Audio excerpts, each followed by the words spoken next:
you are an MBA aspirant and obviously you have a dream job after your MBA. It could be consulting, it could be product management, it could be investment banking, finance, marketing, sales, whatnot. But you know for a fact that the first step to getting there is basically by cracking CAT and the other MBA entrance exams. Therefore, this video is very crucial for you, because in this video, my aim is to remind you that, okay, cracking CAT is the first thing which you need to do. And if you're an aspirant who's aiming for this year's CAT, which is happening in November, then this video will help you understand that what is this 1 year life cycle of an MBA aspirant. What are the various things which will happen to you? And also from right now up till CAT, up till ZAT, up till all of those exams, how should you prepare for it? How many mocks you should take? How many hours you should spend on your CAT prep? And all of that is in this video. I have been the MBA product head at Career Launcher, and therefore this is something which I've been advising to my students for over the last 7-8 years since I've been in there.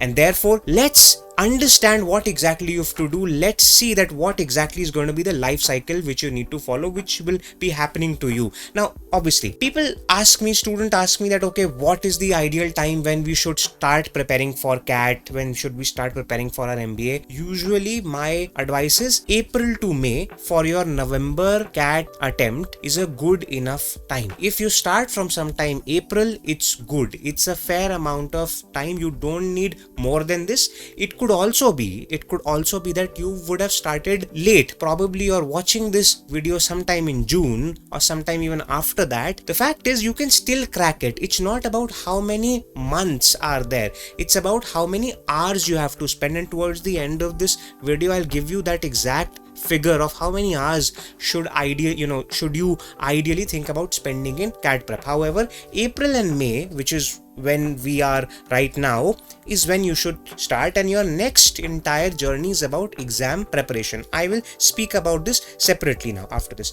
From there, you have your major exams, your major Indian MBA entrance exams, and here they are. Let me just zoom it out a little bit. Here they are. Now, here is the thing. You have 4 major exams which you need to care about: the CAT, ZAT, SNAP, NMAT. And here is when they happen. CAT happens in November, you know that. ZAT happens in January of the next year. Same way, NMAT happens over a long period of window from sometime October till even December. That's that. And SNAP happens in December.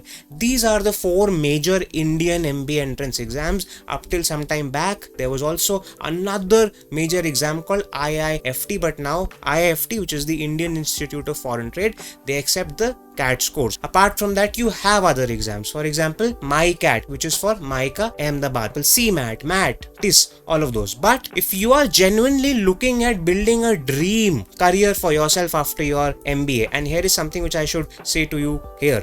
If you're looking to get a sprawling good job, these are broadly the 4 exams you should focus on, because 90%, 95% of the best jobs, highest paying jobs, they come to the B schools which accept these scores. Now, for example, all the IIMs and most B schools in India, they accept CAT, which is the Common Admission Test. Then a beautiful institute, a very prestigious, a top 4 institute, XLRI, accepts ZAT. It is their exam. This includes XLRI. This includes XIMB. These 2 top 3 institutes accept ZAT scores. Then NMAT is the Narsi Monji test, and it is being accepted by a lot of other schools as well. And SNAP is by the Symbiosis group of institutes. These are the 4 main exams. Now, from here, what you'll find is that your results, your scorecards will start to come for CAT. It will come sometime in January. It could also be in the last week of December. Usually, how it happens is that, and it is extremely interesting, ZAT happens on the first Sunday of the January. Okay, on a lot of occasions, it has happened that the CAT result has come just 1 or 2 days prior to your ZAT exam, and it messes up the mood of a lot of people, because apart from the ones who've scored very well, the others are very sad, this and that. So this is a every year thing which happens. This is that ZAT scorecards, they come out quick, they come out by the end of January itself. So the first week of January you have the exam. By the end of that January itself you will have the scorecards. Now from there, the scorecards of the NMAT, they come soon after your NMAT attempt. So as you would know, each year you can take 3 NMAT attempts, and therefore whenever you take the first attempt, within that week itself you will get the scorecard of it, and then you can plan and choose whether you should go for the second attempt or not. This is very interesting, this is very important, because then that helps you plan out that what you have to do and is your score adequate to be at the kind of B school you are interested to be in. SNAP results, they come out sometime in January. Now this is extremely important.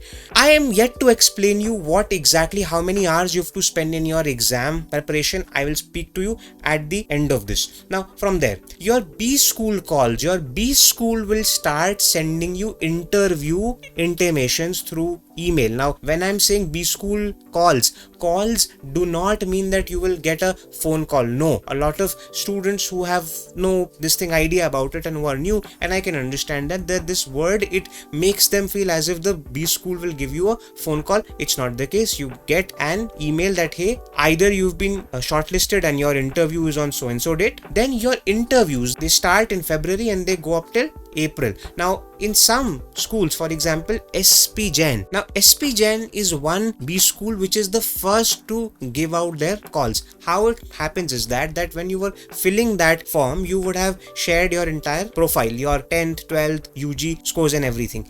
As soon as your CAT scorecards are out, they give what is called as the profile based calls, which means that the primary criteria of those calls was your strong profile, and that happens in January itself. They start off with that in itself. So this ideally it starts from January itself and it goes somewhere up till April. Now I'll go back to it again. I'll zoom into it. There we were. Yeah, that's that. Your final selection, once your everything has happened, your interview has happened and everything. Now whether you are waitlisted or you're selected for that particular B school, that announcements, they start to happen from April to May. This is a very interesting phase. This is a very stressful phase because a lot of students are eagerly waiting for the final admission offer that yes, you have been finalized for your seat at Ahmedabad or Bangalore or Udaipur or where not, or in some cases you could be waitlisted, or in some cases you could be rejected. And then your first day at B school, it starts sometime in June or latest in July. That is the entire story.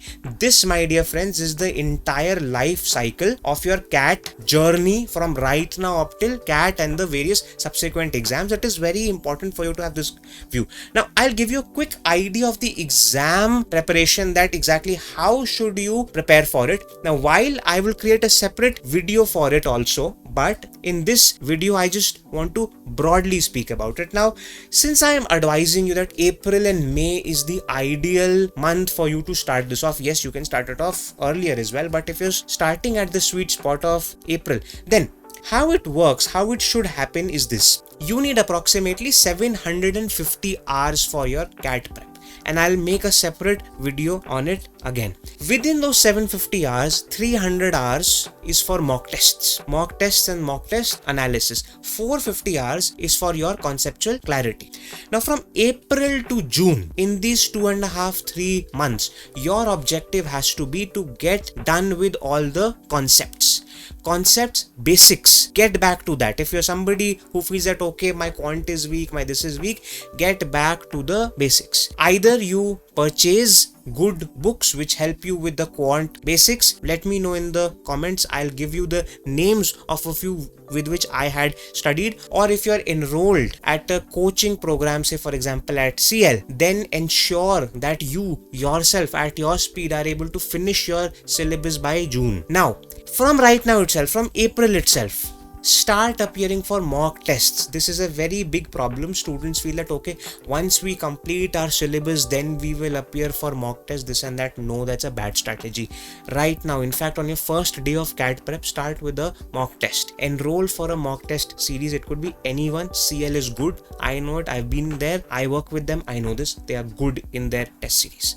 take that, start with it. Now, why did I say that you need 300 hours for your mock tests and analysis? A mock test is of 2 hours. You need 2 hours for that mock test, 3 hours for the analysis of that mock test after that mock test. So for one mock test, you need 5 hours. On an average, what I've seen is that any aspirant takes 20 mocks. Now, while we say that no, you should take so many mocks, and we offer you 50 mocks and 60 mocks, and some institute is offering you 100 mocks, this and that, because the secret to that is that because the more you give to a student, the student feels attracted that अरे उसमें तो 100 mock है, उसमें तो सिर्फ 20 mock है, इसमें से 30 मॉक है. But fact ये है, I know students, I have been a student, हम on an average we write 20 to 25 mocks only. This is data. The ones who crack CAT, XAT, all of these exams, especially CAT, they write 20 mocks. This is data. This is an average.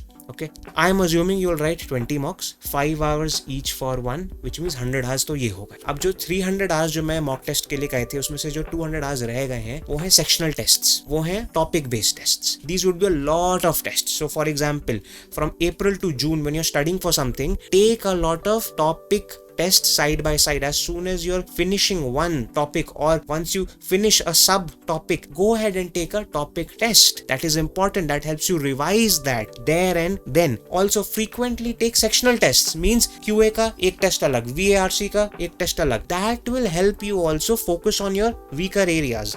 अगर आपका कोई area weak है, focus more on that. Give it more of your samay initially now, obviously, because now is that samay which you have a lot of time with you, that you can work on your weaknesses. Had this been sometime in October, I would have said this thing to you कि देखो अब जो weakness रह गई यार वो रह गई, अब अपने strengths पे उठाओगे. Again, this strategy, my advice would change as per when you are speaking to me, because I am assuming right now you could be an aspirant who's in April, who has subsequent, who has a sufficient amount of samay on your hands to to study right now. Take sectional tests in the sections you are weak in, and obviously also the ones you have a strength in, so that you can keep on practicing it.